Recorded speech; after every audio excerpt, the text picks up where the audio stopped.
1999ஆம் ஆண்டு கோடையில் இமயமலையில் அமைந்துள்ள கார்கில் மலைகள் இந்தியாவுக்கும் பாகிஸ்தானுக்கும் இடையிலான மிக தீவிரமான மோதல்களில் ஒன்றான போர்க்களமாக மாறியது. தெற்காசியாவில் இராணுவ மூலோபாயம் மற்றும் ராஜதந்திர உறவுகளின் வரம்புகளை சோதித்து ஒரு மோதலான கார்கில் போரின் கதை இது. ஜம்மு காஷ்மீரில் எல்லை கட்டுப்பாட்டு கோட்டு பகுதியில் அமைந்துள்ள கார்கில் செக்டாரில் இராணுவ வீரர்கள் மற்றும் தீவிரவாதிகள் உள்ளிட்ட பாகிஸ்தான் படைகள் ஊடுருவி மூலோபாய உயரங்களை ஆக்கிரமித்தது. முக்கியமான ஸ்ரீநகர் லே நெடுஞ்சாலையை துண்டித்து அப்பகுதியில் இந்திய நிலைகளை அச்சுறுத்துவதே அவர்களின் நோக்கம்.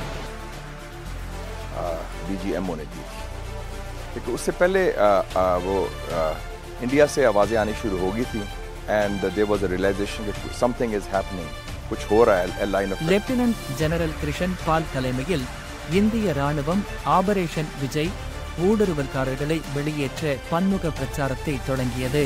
பிரதமர் அடல் பிஹாரி வாஜ்பாய் மற்றும் பாதுகாப்பு அமைச்சர் ஜார்ஜ் பெர்னாண்டஸ் தலைமையில் இந்தியா உறுதியான பதிலடி கொடுத்தது.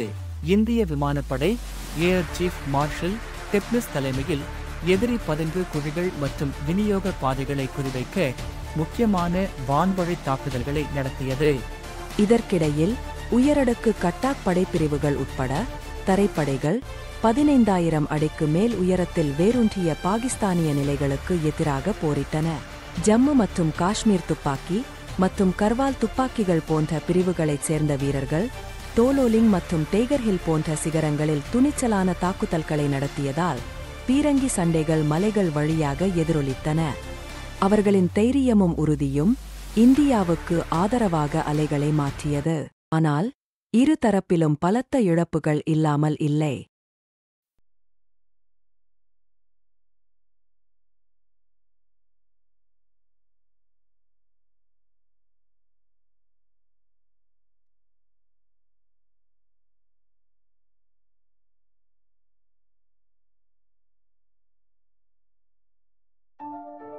ஜூலை 26, 1999ஆம் ஆண்டில் கார்கிலில் இருந்து பாகிஸ்தான் வெளியேறியதால் இந்தியா வெற்றியை அறிவித்தது.